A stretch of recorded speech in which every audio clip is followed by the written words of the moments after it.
Hello friends. हमारे YouTube channel banking today में आपका स्वागत है।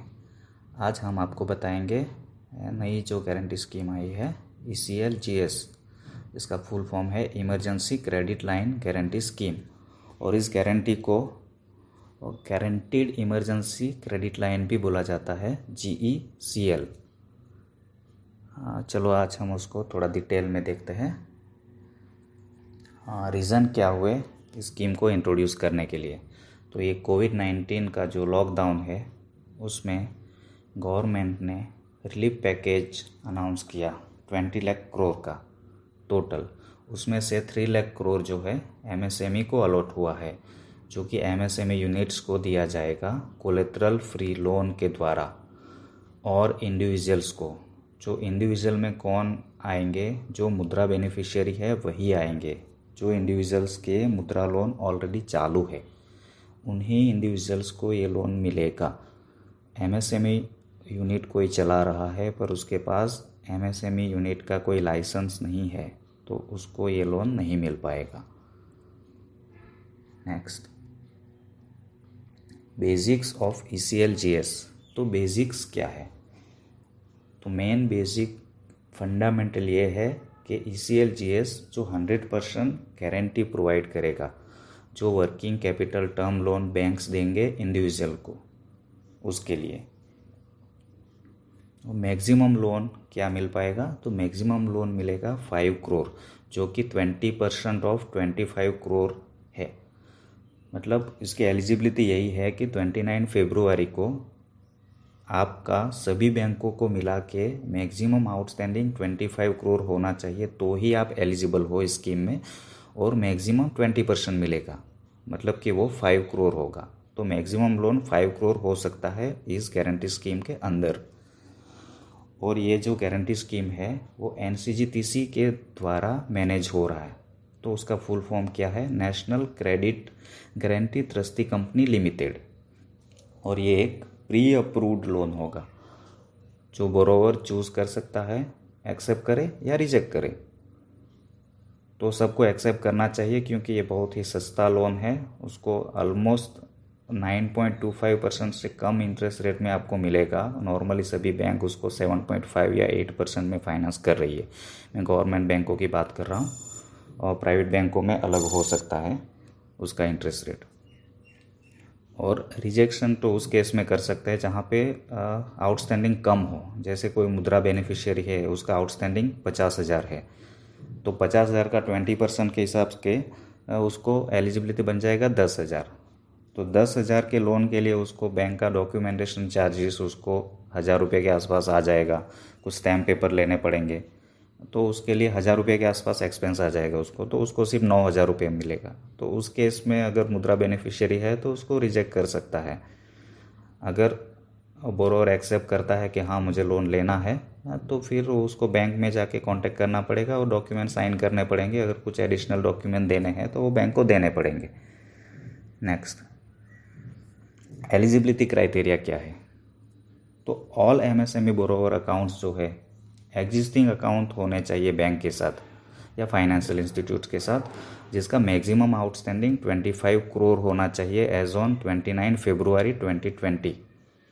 तो वो बैंक या फाइनेंशियल इंस्टीट्यूशन कैसे एश्योर करेगा? तो वो आपका सिबिल रिपोर्ट निकालेंगे या क्रिलिक रिपोर्ट जनरेट करेंगे। तो उससे पता चल जाएगा कि आपके कौन कौन से बैंक के साथ ऑलरेडी लोन चल रहे हैं। तो क्रिलिक रिपोर्ट जो है अबो 5 करोड़ जिसका आउटस्टैंडिंग रहेगा उसी के लिए जनरेट किया जाता है नॉर्मली। सिबिल रिपोर्ट सभी MSME यूनिट्स के लिए जनरेट किए जाते हैं। और ये फर्स्ट कंडीशन हो गया एलिजिबिलिटी का। सेकंड कंडीशन क्या है कि मैक्सिमम 60 डेज पास्ट ड्यू होना चाहिए एज ऑन 29 फरवरी। मतलब आपका एक इंस्टॉलमेंट मिस हुआ है तो ठीक है, सेकंड इंस्टॉलमेंट मिस हुआ है तब ठीक है, पर तीसरा अगर मिस हुआ है तो वो SMA 2 में आ जाएगा। आपकी इन्फॉर्मेशन के लिए मैंने साइट पे ये येलो कलर में मेंशन किया हुआ है कि अगर 0 to 30 डेज आपका ड्यू रहता है तो वो SMA 0 होता है। 31 डेज to 60 डेज के लिए आपका ड्यू रहता है तो SMA 2 होता है। 61 डेज to 90 डेज के लिए ड्यू रहता है तो वो SMA 2 होता है। और मोर देन 90 डेज हो गया तो एनपीए हो जाता है, मतलब नॉन परफॉर्मिंग एसेट, वो ख़राब लोन हो जाता है आपका। तो SMA-2 और एनपीए जो अकाउंट है वो उसमें एलिजिबल नहीं है। तो मतलब मैक्सिमम 60 डेज़ आपका अमाउंट ड्यू है इंस्टॉलमेंट, तो आप एलिजिबल हो इस स्कीम के लिए। और थर्ड कंडीशन है कि एनुअल टर्नओवर जो है वो 100 करोड़ से ज़्यादा नहीं होना चाहिए। मतलब आपका 99 करोड़ टर्नओवर है फाइनेंशियल ईयर 19-20 के लिए तो आप एलिजिबल हो, लेकिन आपका 110 करोड़ हो गया, 101 करोड़ हो गया तो आप एलिजिबल नहीं हो, आपको कुछ नहीं मिलेगा ये स्कीम के अंदर। और MSME बोरोवर के पास GST रजिस्टर्ड होना चाहिए। अगर जहाँ पे GST रजिस्ट्रेशन मैंडेटरी है, कुछ छोटे यूनिट रहते हैं जैसे 40 लाख तक जिसका टर्नओवर है तो वो एग्जेम्प्टेड है कि जिस GST रजिस्ट्रेशन होना कंपलसरी नहीं है, तो उस केस में ज़रूरी नहीं है। पर जहाँ पे मैंडेटरी है तो वहाँ पे होना ही चाहिए GST रजिस्ट्रेशन। नेक्स्ट, एक एग्जांपल के थ्रू हम समझेंगे। समझो बोरोवर नंबर 1 है, उसका सभी बैंकों को मिला के एज ऑन 29 फरवरी आउटस्टैंडिंग 40 करोड़ है और पास्ट ड्यू जो है 30 डेज है और टर्नओवर 90 करोड़ है। तो क्योंकि उसका आउटस्टैंडिंग 40 करोड़ है और स्कीम में एलिजिबल मैक्सिमम 25 करोड़ तक ही है, तो इसीलिए ये एलिजिबल नहीं होगा। सेकंड बोरोवर का केस ले लेते हैं, तो उसका सभी बैंकों को मिला के आउटस्टैंडिंग 24 करोड़ है, तो यहाँ पे एलिजिबल है, लेकिन उसका पास्ट ड्यूज 70 डेज हो गया, तो 60 डेज से ज़्यादा है सेकंड कंडीशन अपना, तो ये एलिजिबल नहीं होगा। यहाँ पे टर्नओवर भी उसका 80 करोड़ था, तो टर्नओवर के हिसाब से एलिजिबल था, पर ये तीन में से एक भी कंडीशन नहीं होगी तो एलिजिबल नहीं होगा। समझो बोरोवर नंबर 3 ले लीजिए, उसका आउटस्टैंडिंग 20 करोड़ है सभी बैंकों को मिला के और पास्ट ड्यूज 30 डेज का है, तो यहाँ पे मैंने रेड कर दिया जो कि रेड नहीं होना चाहिए था। 30 डेज है तो वो एलिजिबल है, पर उसका टर्नओवर 120 करोड़ है, तो 120 करोड़ टर्नओवर है तो वो एलिजिबल नहीं होगा। ठीक है, तो पहले तीनों केसेस अलग अलग रीज़न से एलिजिबल नहीं है। पहला वाला जो था बोरोवर 1, उसमें आउटस्टैंडिंग 40 करोड़ था जो कि 25 करोड़ से ज़्यादा है, इसलिए वो एलिजिबल नहीं है। सेकंड वाले केस में 70 डेज उसका पास्ट ओवर ड्यूज है जो 60 डेज से ज़्यादा है, मैक्सिमम अलाउेबल 60 डेज रहता है, तो वो एलिजिबल नहीं होगा। और थर्ड केस में टर्नओवर 120 करोड़ है जो 100 करोड़ से ज़्यादा है, तो वो एलिजिबल नहीं होगा।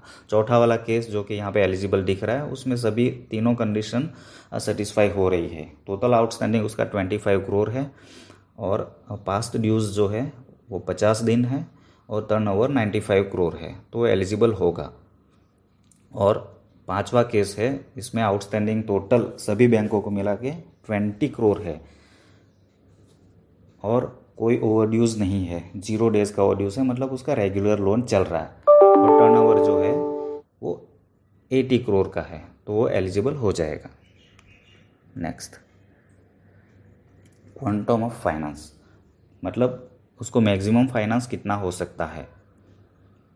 तो 20% of total outstanding as on 29 फरवरी 2020 वो मैक्सिमम 5 करोड़ हो जाएगा। आपका 1 लाख है तो 1 लाख का 20% काउंट कर लो तो 20,000 आपको फाइनेंस हो जाएगा। जो भी आउटस्टैंडिंग रहेगा, आपका लिमिट भले 2 करोड़ रहने दो, लेकिन अगर आपका आउटस्टैंडिंग उस दिन 29 फरवरी को 1 करोड़ रहता है तो 1 करोड़ का 20% ही मिलेगा आपको। तो 1 करोड़ का 20% हो गया 20 लाख रुपीज़ आपको मिलेगा। लिमिट के हिसाब से नहीं, पर आउटस्टैंडिंग के हिसाब से ये क्वांटम ऑफ फाइनेंस डिसाइड किया जाएगा आपका। तो टोटल आउटस्टैंडिंग का मतलब क्या है, मतलब आउटस्टैंडिंग सभी लोनों को मिला के, आपका वर्किंग कैपिटल लोन है, CCOD चल रहा है 2 करोड़ का, ये चल रहा है समझो 2 करोड़ का CC चल रहा है आपका, और 1 करोड़ का टर्म लोन चल रहा है। टर्म लोन मतलब आप इंस्टॉलमेंट में भर रहे हैं, और वर्किंग कैपिटल मतलब रनिंग अकाउंट है, उसमें आप पैसा डाल सकते हो निकाल सकते हो। वैसा रनिंग अकाउंट एक है वर्किंग कैपिटल का 2 करोड़ का, और 1 करोड़ का समझ लो टर्म लोन है आपका।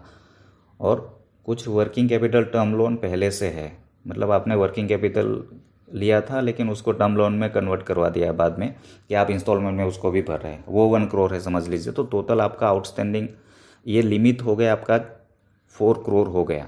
ठीक है, उसमें वर्किंग कैपिटल में 2 करोड़ का लिमिट है, लेकिन उसमें से आपने 1 करोड़ ही यूज़ किया हुआ है, तो उसको 1 करोड़ ही आउटस्टैंडिंग माना जाएगा। तो 1 करोड़ टर्म लोन में अगर कुछ रीपे कर दिया है, 1 करोड़ का लिया है, उसमें से 50 लाख रीपे कर दिए हैं, जैसे 3 साल पहले लिया हुआ था आपने लोन, उसमें से 1 करोड़ पे 50 लाख पे कर दिया आपने, तो 1 करोड़ में से 50 लाख बचे, और वर्किंग कैपिटल में भी समझ लो ऐसे ही हो गया, तो 50 लाख पे कर दिए, 50 लाख बाकी है।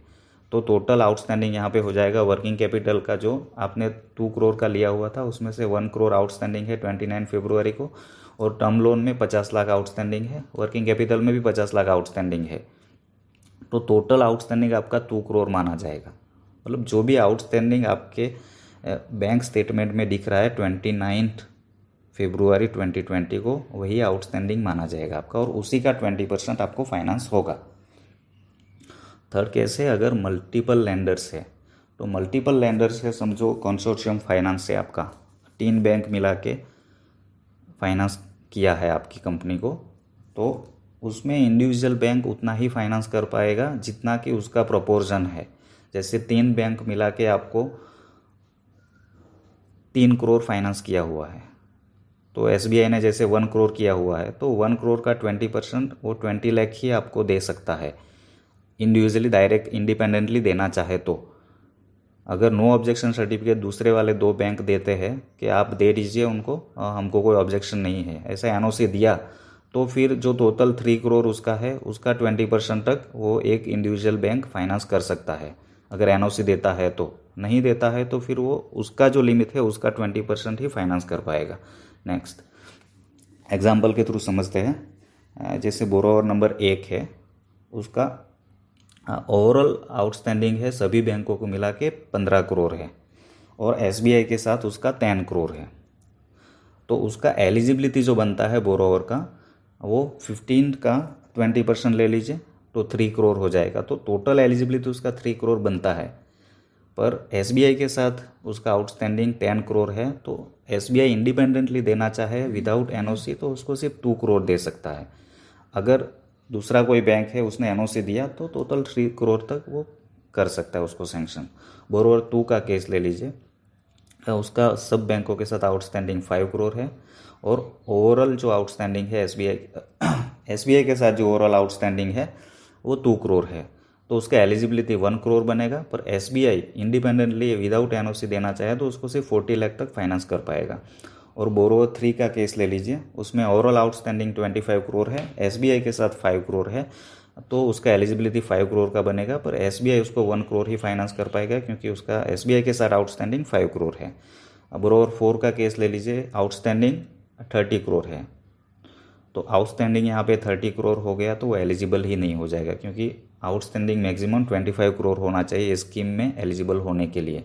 SBI के साथ 10 करोड़ है, तो SBI ये सोचेगा कि ये एलिजिबल है, लेकिन SBI को कैसे पता चलेगा?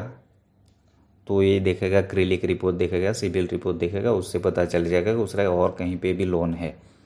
अगर कंसोर्शियम रहेगा तब तो पता ही रहेगा उसको, लेकिन कंसोर्शियम नहीं है, इंडिपेंडेंटली अलग अलग जगह से लेके रखा है बोरोवर ने, तो ये रिपोर्ट के थ्रू पता चलेगा। इसीलिए बैंकर हमेशा ये क्रेडिट या सिबिल रिपोर्ट जनरेट करता है। नेक्स्ट, लोन फैसिलिटी टाइप क्या होगा? तो ये जो लोन फैसिलिटी प्रोवाइड की जाएगी in the form of working capital term loan, मतलब ये नया टर्म लोन ओपन किया जाएगा जो आपको इंस्टॉलमेंट में भरना रहेगा। भले ही वर्किंग कैपिटल आपका एग्जिस्टिंग फैसिलिटी ओनली CC हो, तो भी आपको नया लोन जो 20% ये बढ़ा के दिया जाएगा, वो CC में नहीं, लिमिट नहीं बढ़ाया जाएगा, उसका नया टर्म लोन खोला जाएगा और उसको आपको इंस्टॉलमेंट में भरना पड़ेगा ये अमाउंट। मार्जिन क्या रहेगा? तो मार्जिन इसमें कुछ नहीं रहेगा, नील रहेगा। नॉर्मली सभी बिजनेस लोन में कुछ ना कुछ मार्जिन रहता है। जैसे स्टॉक के ऊपर आपने CC लिया हुआ है तो उसमें 25% तक का नॉर्मली मार्जिन रहता है। जो भी स्टॉक रहेगा तो उसका मैक्सिमम 75% तक आपको DP अलॉट किया जाता है, 25% आपका कंट्रीब्यूशन समझ के उसको मार्जिन के दौर पे रखा जाता है। बुक डेट्स के ऊपर है तो उसमें भी 25% टू 50% तक मार्जिन रहता है, depend upon the quality of the company and book debts. और वैलिडिटी ऑफ द स्कीम क्या होगी, इसमें कब तक चालू रहेगा है? तो अभी तक गवर्नमेंट की गाइडलाइंस के हिसाब से ये स्कीम 31 अक्टूबर 2020 तक चालू रहेगा, या फिर 3 लाख करोड़ जो MSME को अलॉट किए गए हैं वो टारगेट ख़त्म होने तक।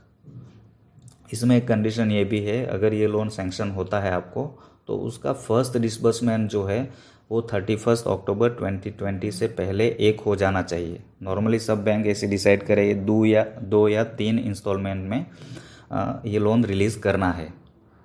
तो जैसे कुछ टर्म्स एंड कंडीशन बाकी रह जाते हैं, जैसे अभी लॉकडाउन चल रहा है तो मॉर्गेज एक्सटेंशन है, तो मॉर्गेज एक्सटेंशन नहीं हो पाया, तो उस केस में कई सारी बैंक ऐसे अलाउ कर रही है कि आप 50% तक डिसबर्स कर सकते हैं, बाकी का सब कंप्लाई होने के बाद करना है।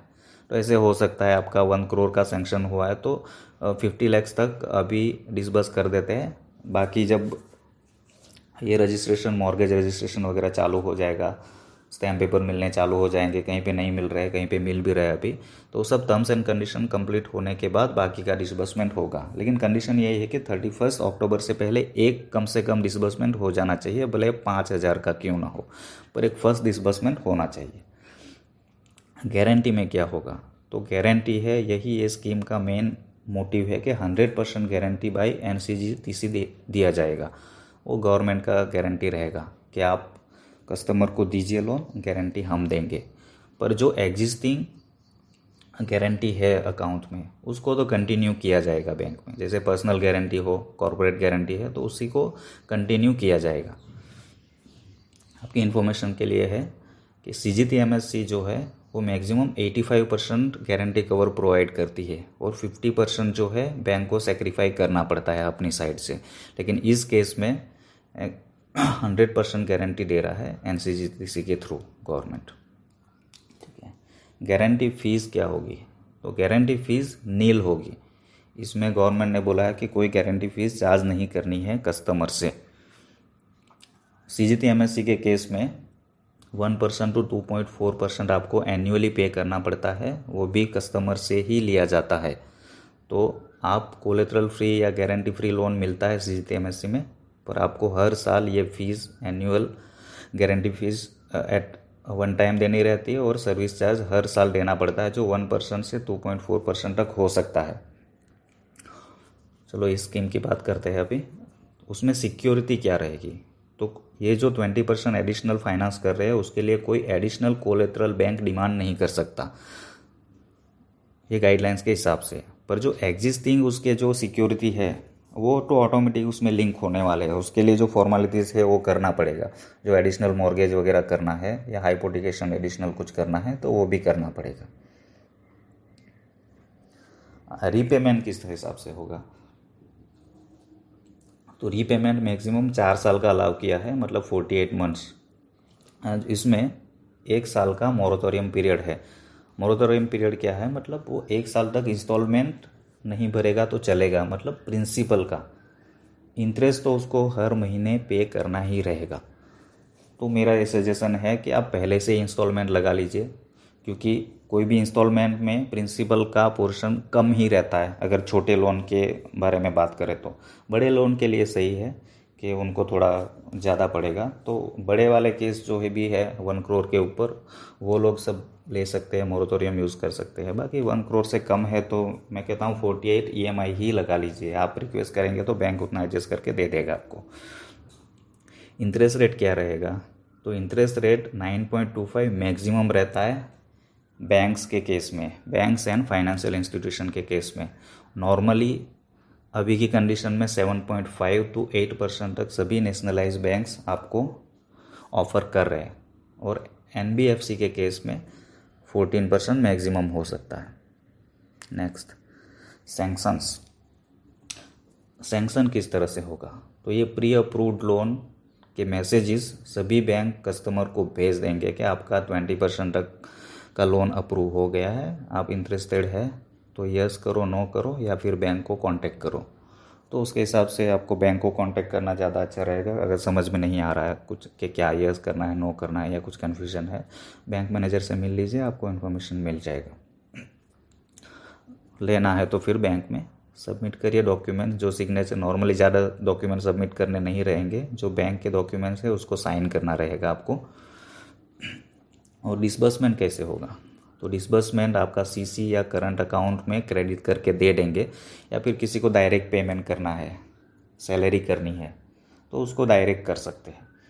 पर बैंक मॉनिटर ज़रूर करेगा ये फ़ंड आप कहाँ पे यूज़ कर रहे हो, क्योंकि सभी बैंकों के पास ऐसी गाइडलाइंस है कि ये जो फंड है सस्ते में मिल रहा है, 7.58 8.5 में मिल रहा है, मतलब 9.25 से कम इंटरेस्ट रेट में मिल रहा है आपको, और बाकी जो आपके लोन चल रहे हैं तो नॉर्मली 10% के आसपास रहेंगे, मतलब 1-2% का फ़र्क पड़ जाएगा। तो जो इंटेलिजेंट लोग हैं एमएसएमई वाले, वो क्या करते हैं कि वो पैसा लेके जो महंगा लोन है उसमें क्रेडिट कर देंगे, अगर उसको ज़रूरत नहीं भी है तो।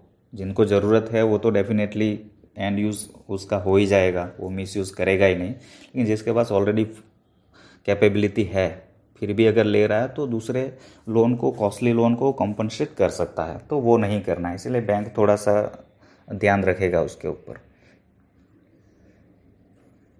इन्वोकेशन ऑफ द गारंटी, इन्वोकेट कब कर पाएंगे गारंटी को, तो बैंक को इन्फॉर्म करना पड़ेगा एनसीजीटीसी को विदिन 90 डेज। जिस दिन अकाउंट एनपीए हो जाता है ना, तो 90 डेज़ के अंदर बैंक इन्फॉर्म करेगी कि ये लोन एनपीए हो गया है। तो उसके बाद एनसीजीटीसी उसको असेस करेगा कि ठीक है, उसमें एक्चुअल में जेन्युइन प्रॉब्लम के कारण ये एनपीए हुआ है क्या, उसका कुछ प्रोसीजर रहता है किस तरह से करना है और किस अमाउंट के लिए करेगा।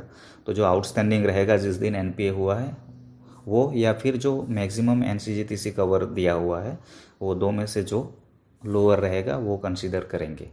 ठीक है, जैसे बैंक क्लेम करेगा तो 75% तो उसको विदिन 30 डेज़ बैंक को मिल जाएगा। मतलब इस केस में बैंक थोड़ा सेफ रहेंगे कि एटलीस्ट 75% मिल रहा है, तो सिर्फ 25% ही उसको लॉस हो रहा है। तो इसीलिए बैंक भी हेसिटेट नहीं करेगी ये स्कीम में कस्टमर को फाइनेंस करने के लिए। और बाकी का 25% भी मिलेगा, लेकिन उसके लिए कुछ लीगल प्रोसीडिंग्स रहती है। जो बैंक है वो कस्टमर के खिलाफ सूट फाइल करेगा या डीआरटी में जाएगा, वो उसका जो कंक्लूज़न आएगा वो बैंक के फेवर में आ जाएगा, उसके बाद 25% उसको रिलीज़ हो जाएगा। तो इन शॉर्ट यहाँ पे बैंक को 100% गारंटी मिल रहा है गवर्नमेंट की तरफ से, इसीलिए बैंक वाले फाइनेंस नॉर्मली कर देंगे, इतना रेजिस्टेंस नहीं होगा। Thank you for watching our channel banking 2D। अगर आपको ये वीडियो पसंद आया है तो सब्सक्राइब करिएगा, शेयर करिएगा, और कोई क्वेश्चन है तो आप कमेंट बॉक्स में कमेंट कर सकते हैं। मैं ट्राई करूँगा कि मैक्सिमम